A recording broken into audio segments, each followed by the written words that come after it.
Pessoal, eu sou o professor Dantas, da Universidade de Brasília. Desenvolvi aqui esse canal para dar suporte ao desenvolvimento das disciplinas na universidade, no curso de Ciências Contábeis. Esse vídeo, em particular, nós vamos discutir para a disciplina de Contabilidade de Instituições Financeiras, a contabilização, as características das operações, das principais operações passivas, ou mais especificamente os instrumentos de captação. Vou compartilhar com vocês a tela.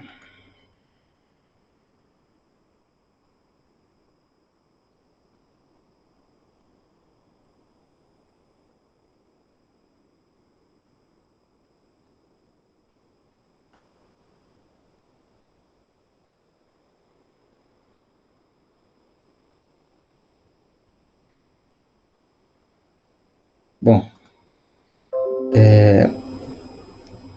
então, assim, por exemplo, o que nós vamos discutir hoje, antes de entrarmos na parte contábil propriamente dita, nós vamos discutir as principais operações passivas, considerando que até o vídeo anterior nós discutimos, assim, as principais operações passivas.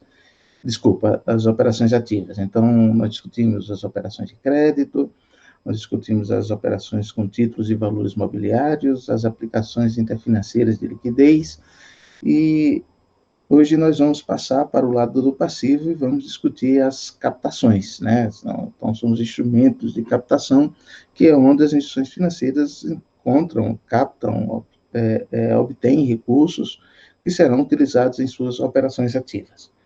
Então, assim, quais são as principais operações passivas, né? Quer dizer, que tipo de passivos nós temos? Então, assim, os principais, obviamente, são os chamados depósitos, né? Então, assim, a gente já tem discutido isso lá na parte inicial da disciplina, quando a gente vai discutir sobre a própria essência do que é uma instituição financeira, no processo de intermediação, ele capta recursos nas suas operações passivas e aplica nas suas operações ativas, né? Então, nesse processo de intermediação, é de onde sai o resultado do banco, que basicamente se dá em função do spread, da diferença de taxa de juros entre as operações ativas e operações passivas.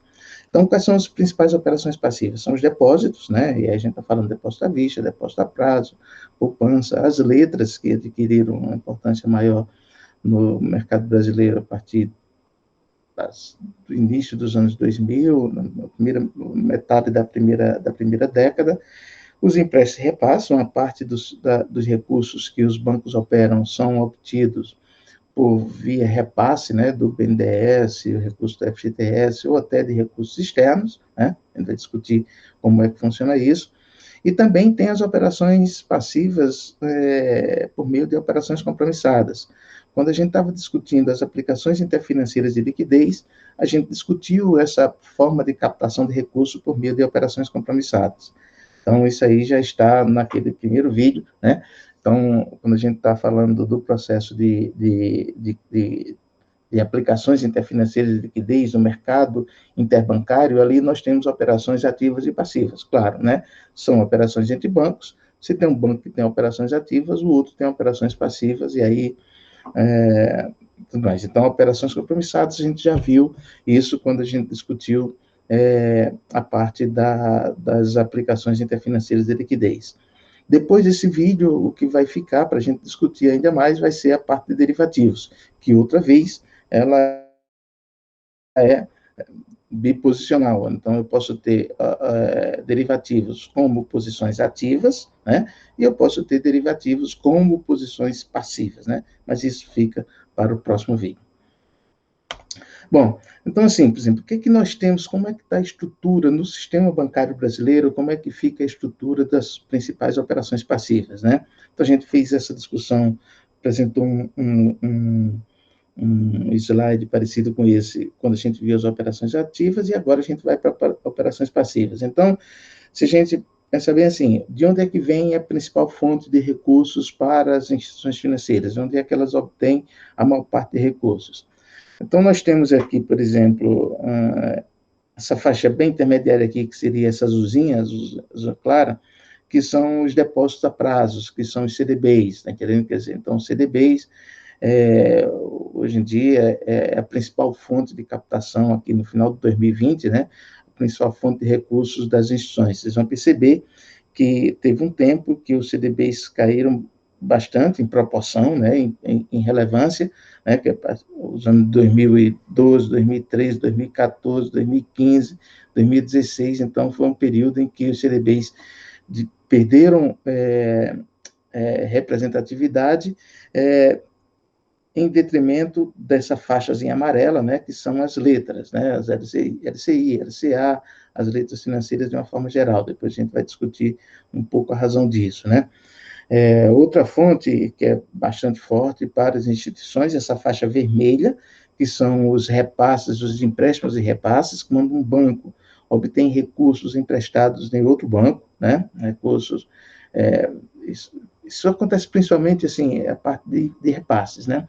O que é um repasse? O BNDES, por exemplo, ele tem recursos para serem aplicados em determinado tipo de operação. Só que, por exemplo, o que se estabelece? O BNDES, em tese, ele não tem capilaridade, ele não tem agências, ele não tem...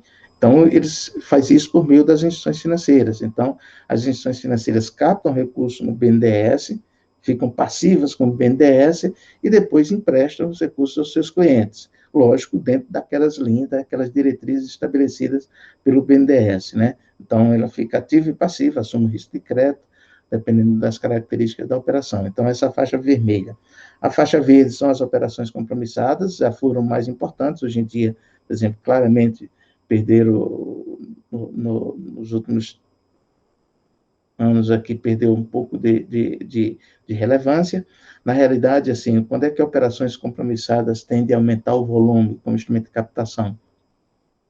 Em momentos de maior concessão maior giro, maior concessão de crédito que eventualmente possam provocar algum tipo de descasamento. Então, a gente vai ver aqui, por exemplo, 2006, que foi um momento que estava bombando, 2006, 2007, 2009, 2008, 2009 baixa, né? E aí depois 2010 volta com tudo, fica um tempo muito forte, e agora no final a gente está reduzindo um pouco essa participação também. Depósito à vista é aquele recurso que fica parado na instituição, né, assim, sem qualquer tipo de remuneração, sempre mantém a sua importância, não pode, nem deveria ser algo tão relevante assim, até tem às vezes as próprias instituições criam aquelas operações que chamada uma espécie de uma raspa-conta, né, que a gente chama, que quando chega no final do dia, o que tiver depósito à vista, ele retira e coloca num fundo, que rende muito pouco, mas rende alguma coisa, né? Essa faixa laranja é a poupança sempre estável, aconteça o que acontecer, queda de rentabilidade, a poupança é literalmente um caso brasileiro, né? A população adora a poupança pela sua simplicidade, pela sua facilidade, pela sua... Assim, é simples, é um produto absolutamente simples, todo mundo entende, então, assim, a poupança não tem jeito, ela nunca perde a sua importância, né? Aí tem os outros passivos, que é aquela faixa um pouco mais preta, e os instrumentos elegíveis a capital. Aqui são captações que os bancos fazem para reforço do seu capital, para ser considerado com seu capital. Então, isso aí, quando a gente for discutir a parte do patrimônio líquido, a gente vai até voltar a esse tema um pouco mais, explicar o que é capital, sobre a perspectiva das instituições financeiras, e explicar por que esses instrumentos são considerados como capital, né? E aí, aquela parte ali de cima, que é a parte do patrimônio líquido, capital próprio, propriamente dito, né? Então, ela é relativamente estável, então os bancos, quando precisam aumentar o seu capital, muitas vezes recorrem a esses chamados instrumentos de dívida, né? E lá na frente, na parte do PL, a gente vai detalhar isso um pouco mais profundamente. Ok.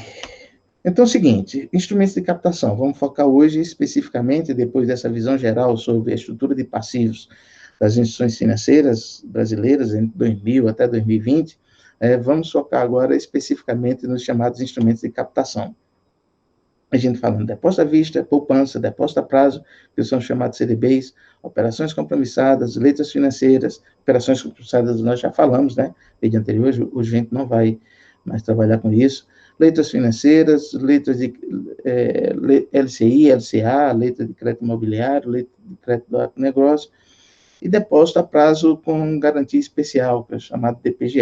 Esse é um tipo de depósito a prazo fixo, uma CDB, que foi criado na crise de liquidez de 2008, no meio da crise financeira global, que é um depósito garantido pelo FGC, que ultrapassa um determinado limite. Desde então, assim, tem reduzido a participação, mas assim, ainda tem resquícios desses chamados depósitos a prazo fixo com garantia especial do FGC, Fundo Garantidor de Crédito. Bom, então, assim, o depósito à vista. O que é um depósito à vista? O depósito à vista é aquele depósito, aquele recurso que está numa conta corrente de livre movimentação, o depositante não tem direito a qualquer tipo de remuneração, é a chamada conta corrente, né? Quer dizer, é o giro, né? Quer dizer, essas são uma das principais fontes de recursos, né?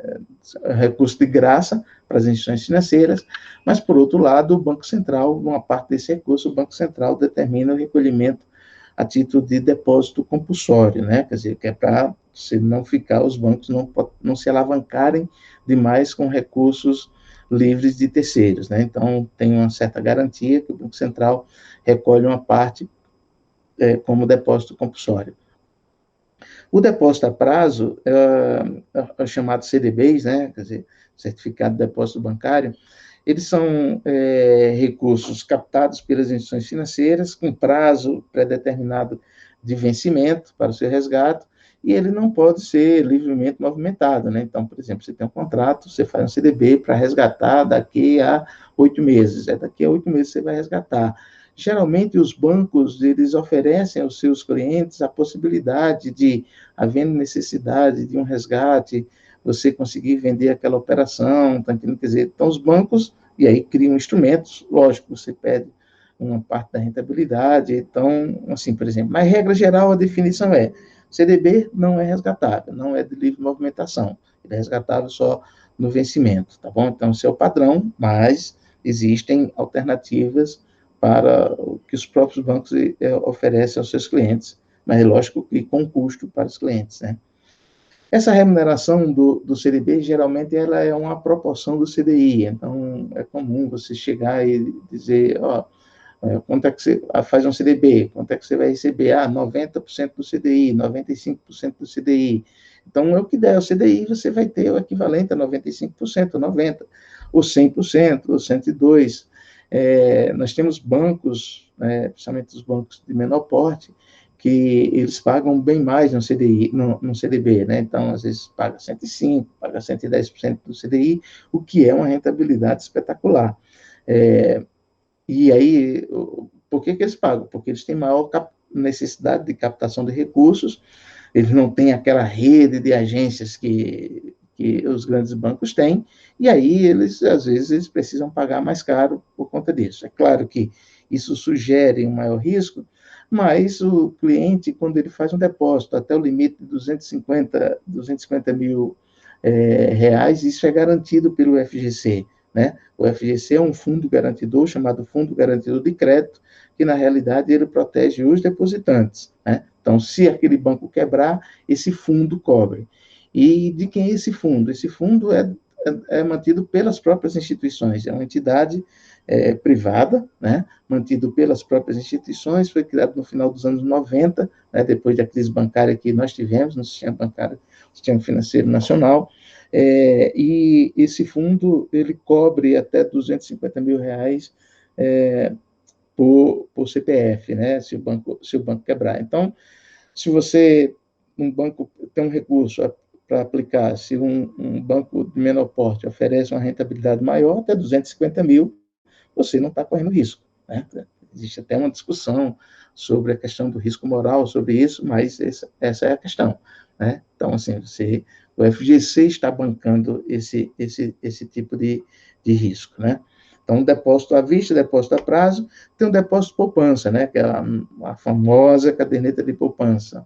tão cara aos brasileiros. Os brasileiros têm uma relação não de amor e ódio. Falam mal da poupança, mas a poupança está sempre lá. Ela é um termômetro muito grande sobre os movimentos de capacidade de investimento da população de forma geral, né? Então, depósito poupança tem o propósito de fortalecer a poupança popular, fomentar o financiamento imobiliário para a população de baixa renda e o crédito rural no caso do Banco do Brasil. Então, assim, uma parte dos recursos captados sob a forma de caderneta de poupança, o banco tem que investir em financiamento imobiliário. Tem que fazer financiamento imobiliário com determinadas características, principalmente para a baixa renda. No caso, também pode ser crédito rural, principalmente no caso do Banco do Brasil. Então, assim, por exemplo, essa obrigação, assim, você tem uma espécie de vinculação quase que um recurso direcionado, que a gente chama, né? Então, se um banco captar poupança, em tese, ele tem que fazer financiamento imobiliário. Ou ele faz financiamento imobiliário, ou ele compra títulos de um banco que tenha financiamentos imobiliários. A Caixa Econômica, em particular, que é o banco que mais tem, né? Então, a Caixa investe em financiamento imobiliário mais do que seria, aspas, obrigado, pelo nível de arrecadação de captação em caderneta de poupança, mas aí os outros bancos acabam passando recurso, bancos que não cumprem aqueles requisitos. Então, eles compram esses títulos da Caixa Econômica Federal. Tem uma coisa, se o banco não fizer o empréstimo, se o banco não repassar para outro banco que faça esse financiamento imobiliário, aí ele tem que recolher essa parcela diretamente como depósito compulsório no Banco Central. Ele não pode fazer outro tipo de operação com esse mínimo garantido. Bom, o que o cliente ganha na caderneta de poupança? Então, por exemplo, no depósito à vista ele não ganha nada, no CDB ele ganha uma remuneração pactuada na hora da contratação, né? Então, cada operação é uma operação diferente. Geralmente, quando você vai fazer uma operação com um valor maior, você consegue uma melhor rentabilidade. E no caso da caderneta de poupança, não. Caderneta de poupança, todo mundo tem a mesma remuneração. Todo mundo, quer você tenha uma caderneta de poupança com um valor mínimo, R$50, ou você tiver uma caderneta de poupança com 5 milhões, a rentabilidade vai ser exatamente a mesma. Exatamente a mesma, tá bom? Então, essa remuneração é uma remuneração mensal, né? Até abril de 2012,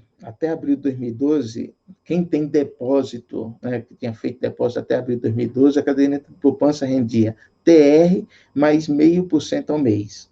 0,5% daria o equivalente a 6,12% ao ano, né?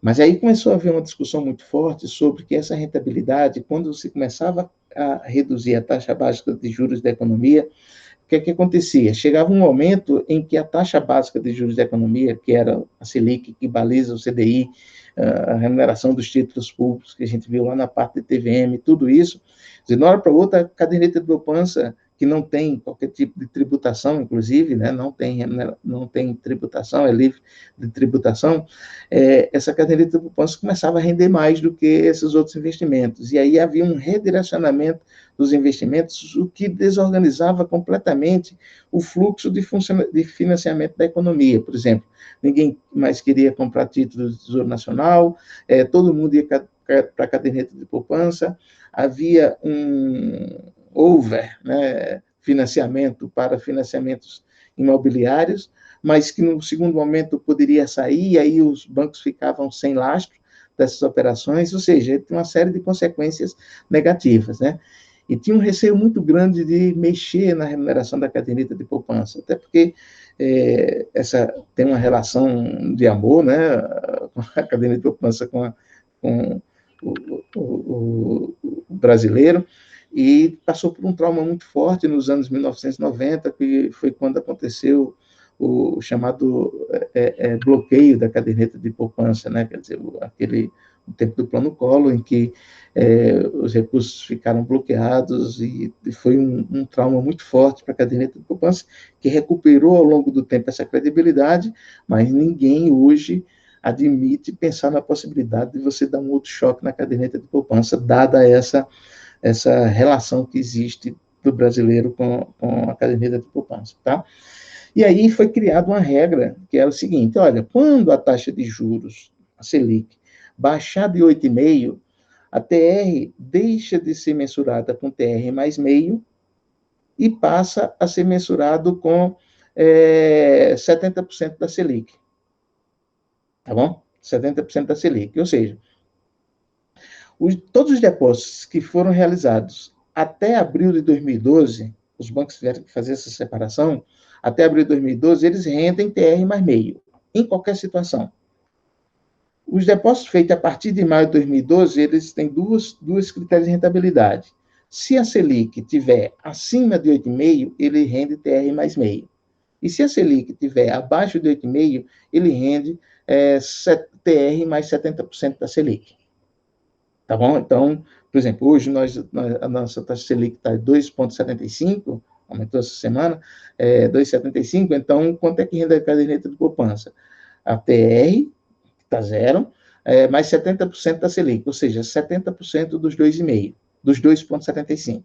Pronto, isso assim, você tem esse critério aí para a remuneração da poupança. Bom, nós temos também captação de recursos por meio dos chamados depósitos interfinanceiros. Nós vimos no vídeo anterior, quando a gente discutia as operações de mercado interbancário, isso aqui é aquele depósito interfinanceiro. Ou seja, o depósito interfinanceiro, tanto ele pode ser uma operação ativa, quanto ele pode ser uma operação passiva, né? Então, aqui é quando o banco está captando recursos. Pronto, é aqui, depósito interfinanceiro. Então, a gente já discutiu isso lá, mas ele está encaixado aqui dentro do instrumento de captação, tá bom? Então, também conhecido como CDI, Certificado de Depósito Interfinanceiro, se caracteriza como instrumento de regulação de liquidez entre as próprias instituições, né?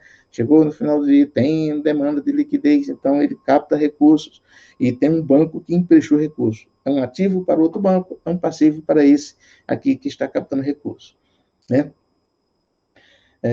Então, esse depósito interfinanceiro que nós já detalhamos no encontro passado, né? Que perdeu um pouco de importância por conta do impacto das operações compromissadas, que é o nosso próprio item, o próximo item, né? Nós já discutimos no ano passado, mas ele está aqui para deixar claro que isso aqui faz parte de um instrumento de captação. Geralmente, um instrumento de captação de curto prazo, né? Você não utiliza recursos captados no depósito interfinanceiro ou operações compromissadas para financiar a sua carteira de crédito, por exemplo. Não é razoável, né? Quer dizer, para você fazer a sua carteira de crédito, em tese, você tem que ter recursos mais estáveis. Nas operações compromissadas, depósitos financeiros são operações para você gerenciar o caixa de curtíssimo prazo, tá bom? E aí a gente tem os empréstimos de repasse, como nós vimos lá no slide inicial, esse aqui tem uma parcela importante, representa uma parcela importante das captações de recursos do sistema, que são recursos captados junto a outras instituições, órgãos de financiamento, nacionais ou internacionais, né? Geralmente elas envolvem empréstimos no país, de instituições oficiais. O exemplo mais forte que a gente tem especificamente, assim, por exemplo, você pode pegar um financiamento, um banco que pegou um financiamento, né, um empréstimo de sei lá, até do Banco Central no limite, né? Você está passando por problema de liquidez, né? Então, você poderia até passar por isso. O mais forte não é essa parte de empréstimo, o mais forte é essa parte de repasses, né, de instituições oficiais. Aqui é quando você se enquadra, por exemplo, as operações patrocinadas pelo BNDES, né, com recurso do FINAME, né? Então, o BNDES quer fomentar operações com juros subsidiados para as empresas modernizar o seu parque industrial. Então, ele coloca taxa de juros vantajosas, subsidiadas para os clientes, só que aquele tomador, potencial tomador, ele trabalha com o Bradesco, por exemplo, é cliente do Bradesco. Então, ele faz essa operação por meio do Bradesco. Então, o BNDES repassa o recurso para o Bradesco e o Bradesco empresta para esse tomador final. Então, é uma operação clássica, tá? E aí o risco de crédito está no Bradesco, o Bradesco às vezes entra com uma parte, e aí nessa parte ela não é taxa de juros subsidiada, faz um mix ali, e o Bradesco cativa o cliente dele, né? Então, isso é muito comum, isso acontece principalmente com o BNDES, mas acontece também com recurso do FGTS, né? Então, o FGTS libera recursos para financiamento imobiliário. Então, um banco pode pegar recursos do FGTS, que é uma entidade à parte, né? É administrada pela Caixa, mas não é da Caixa, né? É um fundo à parte. Então, essa entidade administra o recurso do FGTS e recebe recurso do BNDES, do FGTS, desde que seja para aplicar naquelas operações que o FGTS determina, né? Então, o FGTS determina que seja financiamento imobiliário para o pessoal de baixa renda, pode ser financiamento de desenvolvimento urbano, saneamento, coisa desse tipo. Então, isso é bastante comum também. E tem os repasses do exterior. O que são esses repasses do exterior? Isso acontece principalmente, quer seja por organismos internacionais, né? Banco Mundial, coisa desse tipo, mas principalmente por meio de, como é que eu posso dizer? Tem bancos estrangeiros que atuam no país e que recebem linhas direto da sua matriz para fazer as operações aqui no Brasil, tá? Então, isso é bastante comum também, empréstimo e repasse dessas instituições no exterior, tá bom? Isso aí, geralmente, isso acontece, a maior parte dessas operações são por meio das suas próprias matrizes, tá? Porque esses bancos, boa parte desses bancos no Brasil, eles não têm uma cadeia, uma estrutura muito grande de clientes. Esses bancos estrangeiros eles vêm aqui mais para dar suporte às operações realizadas no Brasil de seus próprios clientes lá fora, tá? Então, por exemplo, um banco japonês aqui, esse banco japonês ele vem para dar apoio a companhias japonesas que já são clientes daquele banco lá no Japão e que atuam, tem uma atuação forte aqui no Brasil. Então, esse banco abre uma espécie de uma filial aqui, né? Só que abre como uma pessoa jurídica no Brasil, e ele está mais voltado para esse segmento. Então, a maior parte dos bancos estrangeiros, eles não são bancos muito fortes, assim, de varejo, uma carteira muito grande de clientes, eles são bancos bem de nicho, né? Assim, voltado para atender um determinado segmento, na maioria das vezes, segmento relacionado com a sua estrutura, sua base de clientes lá no país de origem, tá bom? E aí o recurso vem de lá, porque ele não tem muito instrumento, muita capacidade de captar recursos no Brasil. Então, o recurso vem de lá. Bom, claro que na maior parte das vezes. Não tem que ser assim, não, tá? Não é obrigatório. Outro tipo de captação de recursos são as chamadas letras financeiras, né? As letras financeiras, elas se parecem bastante com as debêntures. As debêntures para as empresas da economia real e as letras financeiras para o sistema financeiro, para as instituições financeiras. O que foi que aconteceu? Esse é um produto relativamente novo, que não era autorizado. Debêntures, só quem pode emitir debêntures no sistema financeiro são as sociedades de arrendamento mercantil. Acho que só, não sei se tem outro, acho que só a sociedade de arrendamento mercantil. Mas as letras financeiras é um instrumento de captação, ou seja, onde o próprio banco emite um título de dívida e ele vende esse título no mercado, tá? Do jeito que um banco, que uma empresa comercial normal faz para captar recursos. Então, isso aqui é mais uma forma de instrumento. Isso aconteceu principalmente por conta da crise financeira de 2008. O Brasil resolveu liberar também essa fonte, até porque cria a oportunidade de você emitir títulos de longo prazo, tá bom? E aí o Banco Itaú lança uma letra financeira com vencimento para 2040. Pronto, você vai resgatar em 2040, né? Ele pode ser utilizado até como instrumento elegível a capital também, geralmente ele precisa de algo com esse tipo de característica, um título de dívida de longo prazo, né? Que ele pode ter ou não algum tipo de restrição de resgate antecipado, para poder contar para a capital, ele tem que ter algum grau de subordinação, né? Assim, não pode sacar, assim, a não ser que seja naquelas condições. Então, assim, as letras financeiras, elas estão adquirindo uma importância paulatina ao longo do tempo, mas, assim, ele se volta mais para os chamados investidores institucionais, né? Então, não é comum, uma letra financeira chegar no banco comprar uma letra financeira. Não é tão comum. Por quê? Porque são os investimentos de mais longo prazo, tá bom? Mais longo prazo. E aí tem uma ideia, né? Aproxima as instituições financeiras do mercado de capitais, né? Porque aí você tem a mesma fonte de negociação desses títulos. A LCI, né? A LCI, que é a letra de crédito imobiliário, como eu falei um pouco mais na frente, adquiriu, principalmente naquele período, entre 2010 e 2016, uma importância maior. A LCI, na realidade, são letras, né, lastreadas em créditos imobiliários, né, e é um aperfeiçoamento da antiga letra hipotecária. Tem um benefício fiscal, não tem tributação, não tem imposto de renda e tem garantia do FGC, né? Então, garantia do FGC significa que, tendo problema, se for até o limite daqueles 250 mil, o FGC cobre.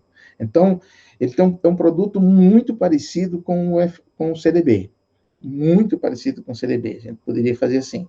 Qual é a diferença do CDB para a LCI? LCI e LCA, que a gente vai discutir em seguida. É que o CDB, você paga imposto de renda sobre o ganho que você tem, o cliente, né? Então, o cliente, sobre aquela remuneração, tantos por cento do CDI, ele tem ele paga imposto de renda e LCI e LCA não paga. Bom, isso funciona como uma fonte, né? Como uma fonte de recursos, porque o que você capta com esse instrumento, você tem que aplicar em financiamentos imobiliários, né? Então, assim, por exemplo, por isso que foi definido o benefício fiscal, né, de não ter a tributação sobre imposto de renda sobre o ganho, e aí ele tornou-se um produto bastante atrativo, né? Então, assim, quando você chega num banco, então digamos o seguinte, vai fazer um investimento, pode ser um CDB ou pode ser uma letra financeira, ou um LCI. LCI ou LCA, é a mesma coisa.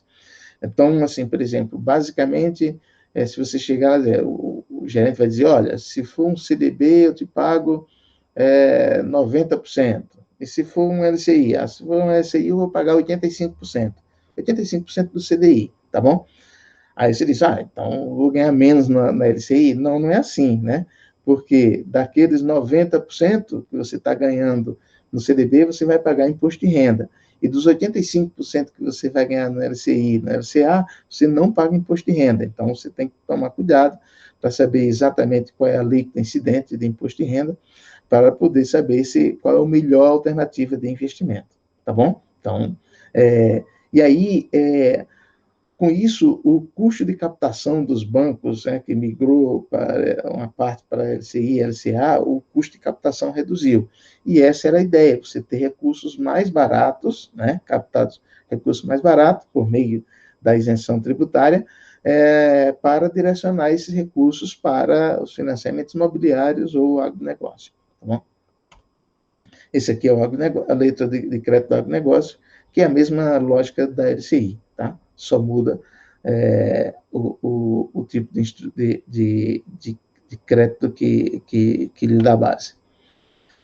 Bom, por fim, a gente chama aqui a atenção dos chamados instrumentos de dívida elegíveis a capital, que são instrumentos de dívida, geralmente por meio de letras financeiras, mas pode ser outro tipo de instrumento, com cláusulas específicas que possibilitam às instituições financeiras a captação de recursos mediante a emissão de uma dívida caracterizada como uma opção sobre o valor do patrimônio, né? Então, assim, por exemplo, regra geral, são valores que a rentabilidade está associada à rentabilidade da própria instituição, e aí um prazo mais longo de resgate, cláusulas de subordinação, ou seja, você comprou um título desse, um título de dívida desse emitida pelo banco, você só pode resgatar em situações bem específicas, às vezes você precisa até de autorização do Banco Central para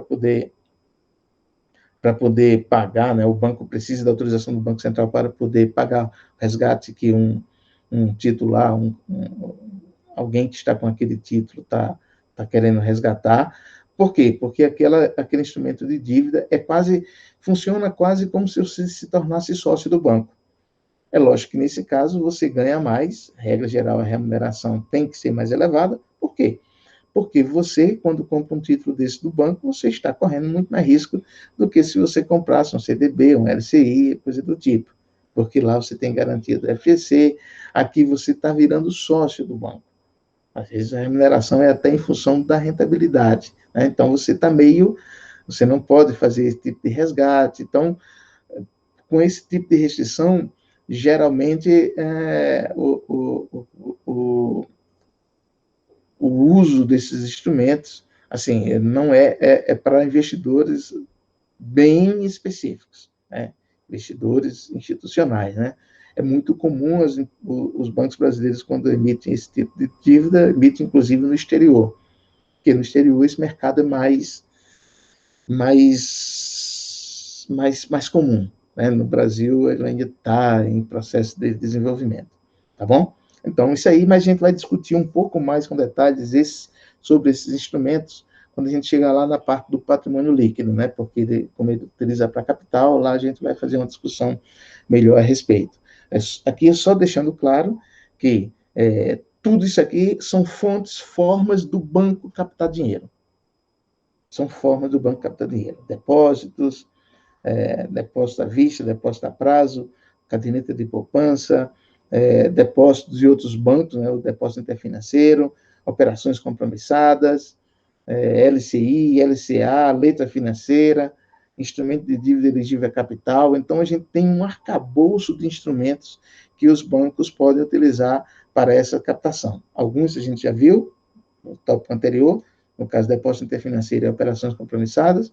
Alguns a gente está aprofundando aqui, e no caso do instrumento de dívida, a gente vai detalhar um pouco mais quando a gente chegar na parte do patrimônio líquido, tá bom?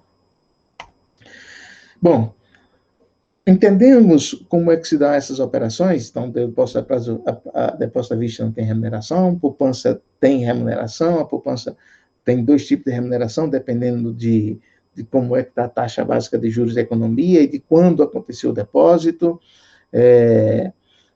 CDB negociado, a poupança é a mesma rentabilidade para todo mundo, CDB negocia taxa em cada operação, CDB paga imposto de renda sobre a rentabilidade,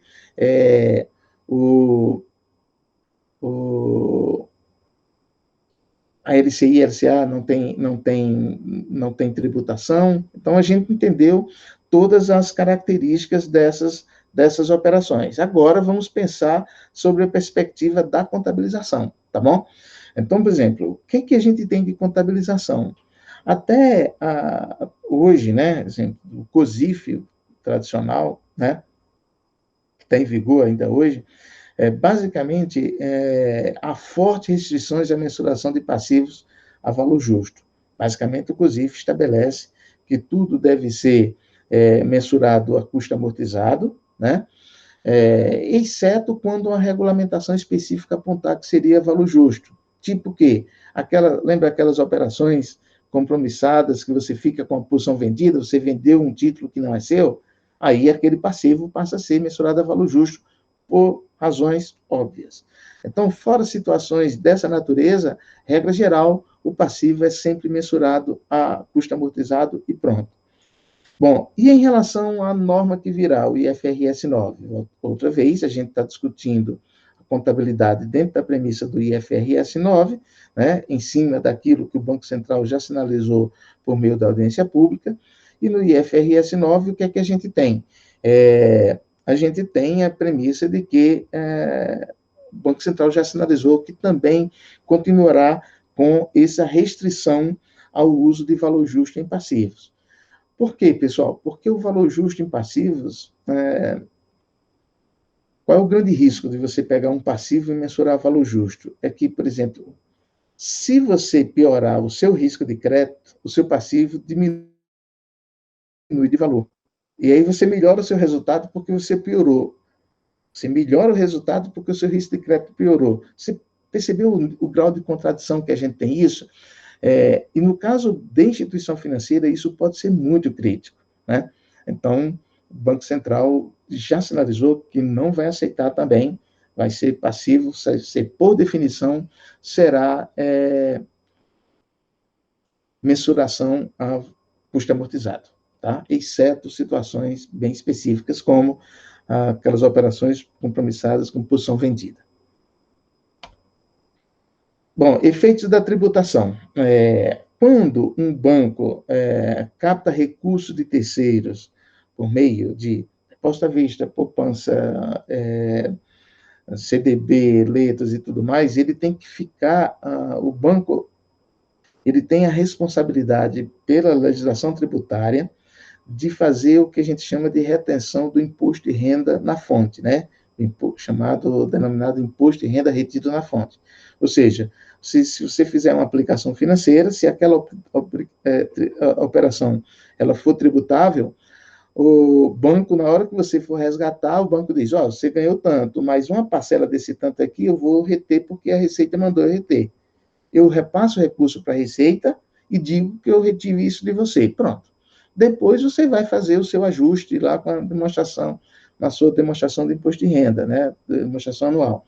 Mas essa retenção, ela já ocorre no resgate da operação. Então, por exemplo, você, banco, tem que ficar antenado daquelas operações sobre as quais incide imposto de renda, e incidindo imposto de renda, você já tem que fazer essa retenção. Você já tem que, só libera, o cliente ganhou 10, mas você não libera os 10, você já reteve 25% desses 10, e você repassa esses 10, é uma obrigação para você repassar para a Receita. Não em seu nome, em nome do cliente de quem você está resgatando, tá bom? Então, assim, por exemplo, o que é que você tem que ficar antenado nesse caso? É a condição do instrumento ser tributável ou não, né? Então, por exemplo, caderneta de poupança, LCI, LCA, por exemplo, ele tem isenção tributária. CDB paga imposto de renda, tá? Então, assim, por exemplo, um fundo de investimento, ele paga imposto de renda. Então, você tem que tomar muito cuidado quando você faz, se bem que fundo de investimento é um instrumento de captação não das instituições financeiras, é um fundo, a instituição financeira é simplesmente um canal, tá?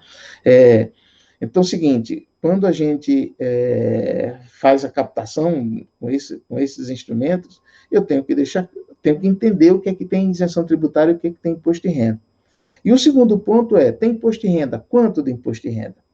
Aí, você, quando faz uma aplicação, você tem que definir a tabela, né, do imposto de renda. Geralmente se utiliza a tabela regressiva, quando você faz investimento de mais longo prazo, que você paga menos imposto de renda na medida em que o prazo de investimento é alongado. Então, por exemplo, até 180 dias, você vai pagar 22,5% de imposto de renda. De 181 a 360, você paga 20. De 361 a 720, 17,5. Se você demorar mais de 720 dias, você paga só 15% de imposto de renda. Então, assim, o imposto de renda ele vai alterando em função do prazo de aplicação daquele recurso, né? Ainda tem uma questão assim do IOF, né? Investimentos resgatados em prazo inferior a 30 dias, eles estão sujeitos a IOF, que é a alíquota de 1% ao dia, né? Limitado ao rendimento da operação. Então, às vezes, o rendimento da operação ele, só compensa o IOF, né? Então, se for um rendimento muito baixo, então o IOF come tudo, tá bom? Bom, então é isso. Então, a gente vai ignorar, nos nossos exemplos aqui, a gente vai ignorar essa parcela do IOF e vamos trabalhar fundamentalmente com a questão do imposto de renda, quando for o caso. Bom, pessoal, então agora a gente vai para um exemplo prático, né, para consolidar o entendimento sobre a contabilização desses instrumentos de captação. Então, vamos lá. No dia 20 de abril, o Banco TPT, né, o nosso banco, contratou as seguintes operações de captação de recursos. Um depósito à vista, no valor de 100 mil. No mesmo dia, também captou um depósito de caderneta de poupança, no valor de 100 mil. E um certificado de depósito bancário, um CDB, no valor de 100 mil, e esse aqui com prazo de 60 dias, né, e remuneração equivalente a 95% do CDI. Até o final do mês de abril, essas operações elas não tinham sido objeto de resgate, elas estavam vigentes, né? E a TR vigente no período foi de 0,10% ao mês, o CDI foi de 7,1% ao ano e a Selic foi de 7% ao ano. Então, basicamente, esse é o contexto. E aí a demanda aqui é exatamente promover esses lançamentos, desde a contratação original e até o final do mês, porque você está no final de abril. As operações elas estão vigentes, mas a dinâmica é que, quando chega no final do mês, naquilo que for pertinente, eu tenho que fazer os ajustes, né? Então, ajustar todos os juros pro rata dia, né? Bom, então a primeira coisa, dia 20 de abril. O que é que acontece dia 20 de abril? Dia 20 de abril eu vou fazer o lançamento da captação em si, né? Então, a primeira captação, a operação A é o depósito à vista. Então, entrou recurso, estou colocando aqui no caixa, eu vou fazer todas as operações entrando dinheiro direto no caixa, como se o cliente tivesse chegado na agência tendo feito o depósito em dinheiro na hora, tá? Poderia discutir isso na perspectiva de fazer uma contratação via depósito de outra instituição bancária, por meio do SPB, ou sair de um depósito à vista para a caderneta de poupança, mas aqui eu vou fazer tudo diferente, tá? Todas as operações bem distintas, que é para não haver confusão entre um evento e outro. Então, o evento A era exatamente o depósito de depósito à vista. Então, entrou dinheiro no caixa, crédito num passivo chamado depósito à vista. A segunda operação, entrou dinheiro no caixa, crédito num passivo chamado caderneta de poupança. 41210, 41110 no caso de depósito à vista, 41210 no caso de depósito de pessoa física, depósito poupança. E o CDB. O CDB, que era o evento C, entrou dinheiro no caixa, e 41510 depósito a prazo. Volto a dizer, coloquei o caixa aqui para deixar claro que eram operações totalmente desvinculadas entre si, tá bom? Mas, na maioria das vezes, um depósito em caderneta de poupança, ele sai de depósito à vista, um depósito no CDB, ele sai também de depósito à vista, tá bom? Mas aqui eu fiz bem diferente para não deixar clara a distinção entre essas operações. Então, dia 20 de abril são esses 3 lançamentos. Primeira coisa que eu queria só ressaltar para você, de onde é que eu tirei esse número de conta, 41, 42, 415, 10, né? Então, a gente vai lá no COSIF, nosso velho COSIF, e lá no COSIF a gente tem, né, dentro das contas de passivo, né, a conta 4, né, que é circulante e exigível a longo prazo, e aí a gente tem o grupo 4.1, que é depósitos. Então, no 4.1, entrei em depósitos e aí abre as contas de depósito. E dentro do 4.1, que é depósito, o primeiro subgrupo aqui é o 411, depósito à vista. Pronto. Então, aquela primeira operação vai ter que estar dentro do 411. Aí tem o 4105, que é depósito à vista de ligadas, não é o caso. E tem a 4110, que é depósito de pessoa física. Pronto, 4110. Se fosse uma pessoa jurídica, seria 4120. Tá? Então, a gente colocou aqui 4110, veio daqui. O de caderneta de poupança, eu vou procurar aqui também, tá? Então, o grupo 412, caderneta de poupança, pronto, está aqui. E logo no primeira conta é 41210, depósito de poupança, pessoa física, pronto, 41210. E se fosse pessoa jurídica, seria 41220. falta agora o CDB, depósito a prazo. O 413 é de depósito financeiro, não é o caso, a gente já viu isso no tópico anterior. 414 é depósito sobre aviso, não é o caso.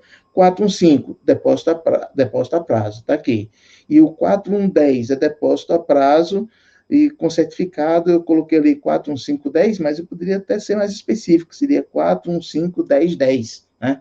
Seria um depósito a prazo com CDB, com certificado, seria isso aqui, tá bom? Então, as contas saíram daqui. Bom, então no dia 20, o primeiro lançamento é isso aqui, tão simples quanto isso. Bom, o que acontece agora? Chegou o final do mês. Chegou no final do mês, essas operações elas não foram resgatadas. Você tem que fazer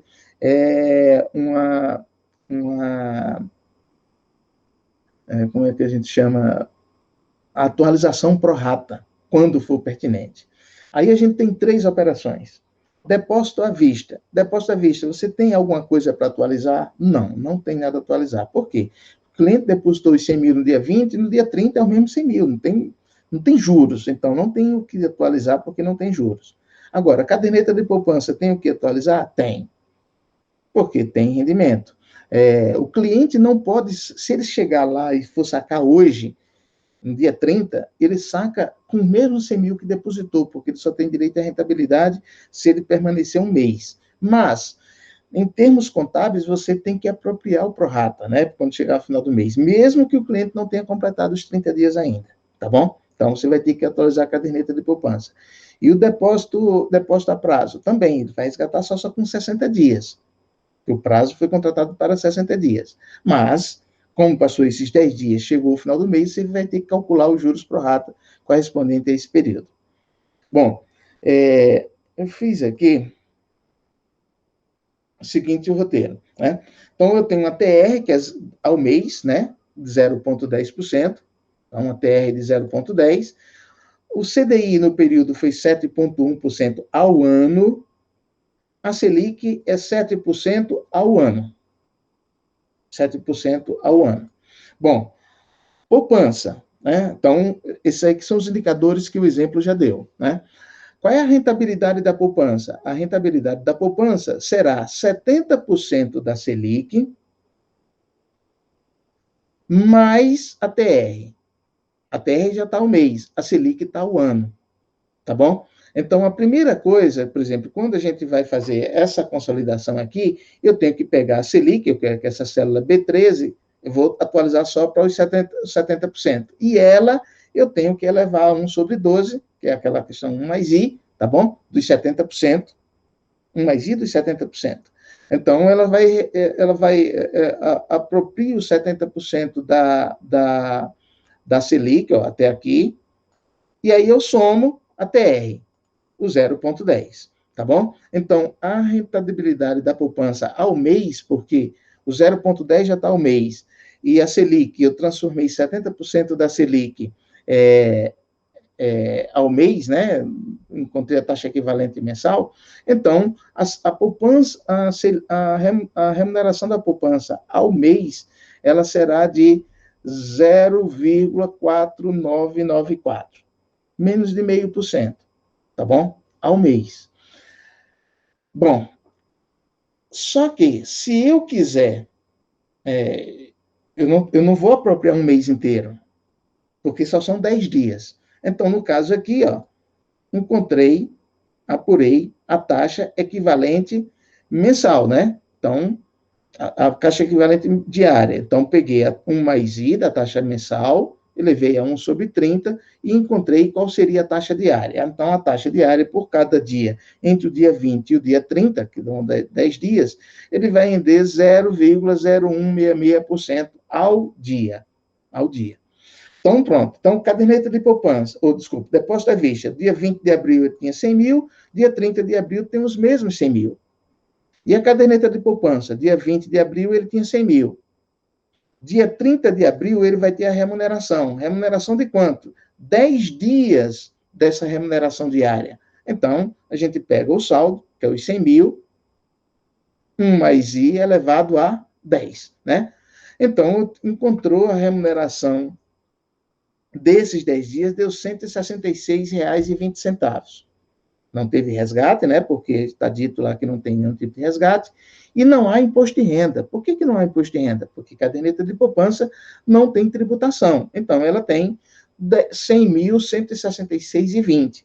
Portanto, eu, banco, vou ter que reconhecer esses R$ 166,20 como uma despesa, né?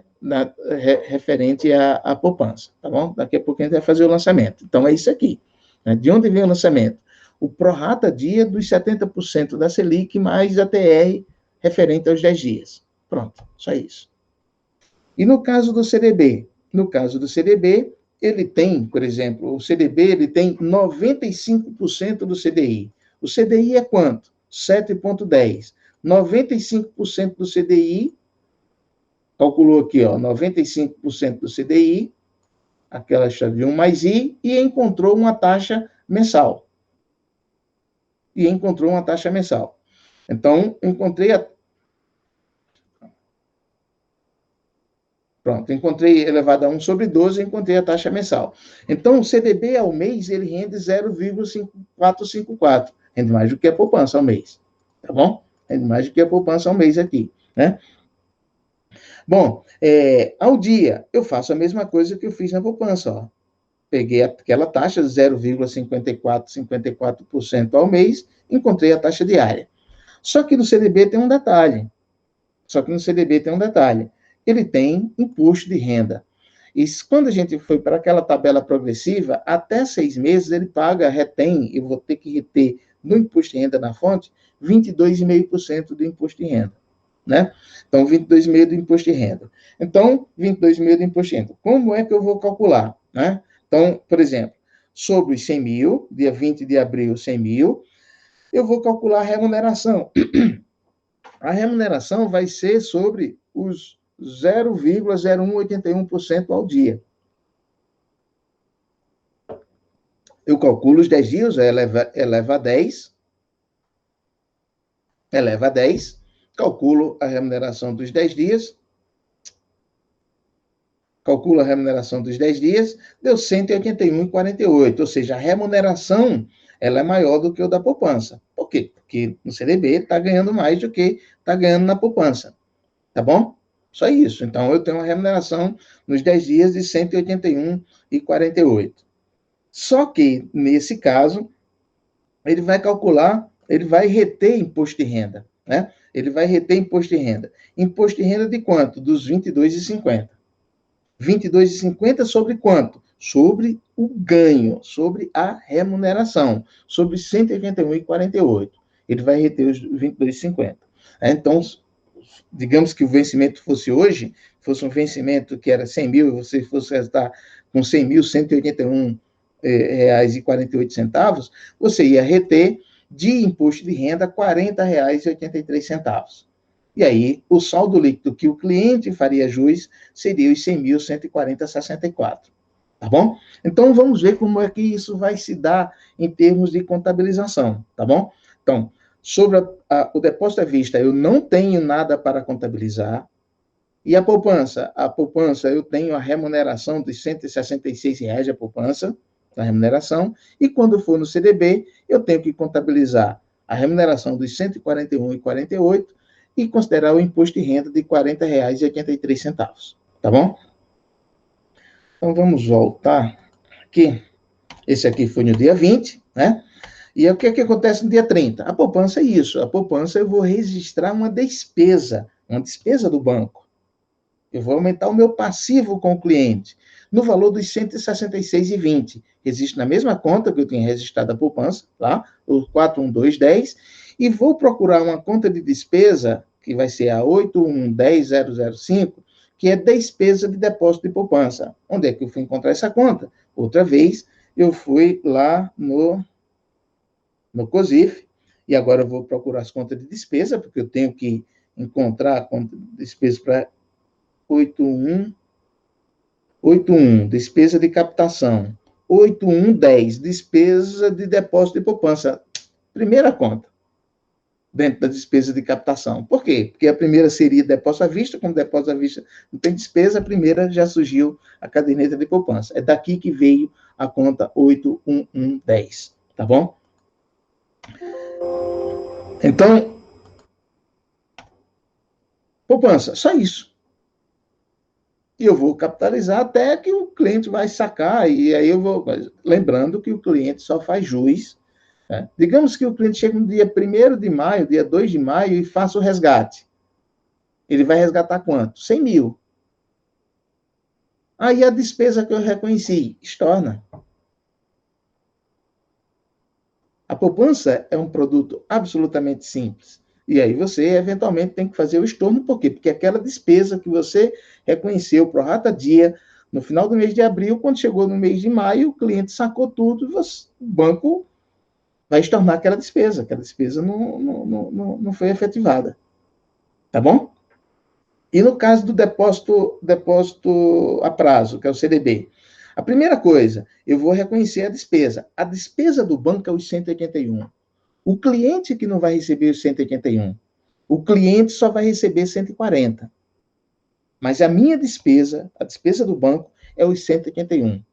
Eu digo, cliente, você ganhou 181, mas eu não vou colocar para você, portanto, o meu passivo para contigo não vai ser com os 181. Porque uma parcela eu já vou ter que provisionar aqui, ó, 49150 é um passivo meu para com a Receita Federal. 4915000. E aí a minha despesa é 181,48. Mas o que entra no depósito a prazo vai ser só 140,65. Tá claro? Então eu vou reter esse imposto de renda na fonte. Bom, isso aqui eu já vou provisionando, deixando coisa. A minha despesa está cheia. A minha despesa está cheia, mas o depósito, o cliente não faz jus aos 181. Pronto. Dá para ser mais simples do que isso, pessoal? Não. Não dá para ser mais simples do que isso. Tá? Essa aqui é aquela tabelinha que a gente acabou de mostrar no Excel. Tão simples quanto isso. Tão simples quanto isso. Então, com isso, pessoal, a gente encerra o vídeo sobre as operações de instrumentos de captação, as captações a forma como se dá a contabilização dessas operações. E aí, nas aulas, a gente vai discutir mais exemplos e a gente vai detalhar um pouco mais essas transações. Tá? Até a próxima.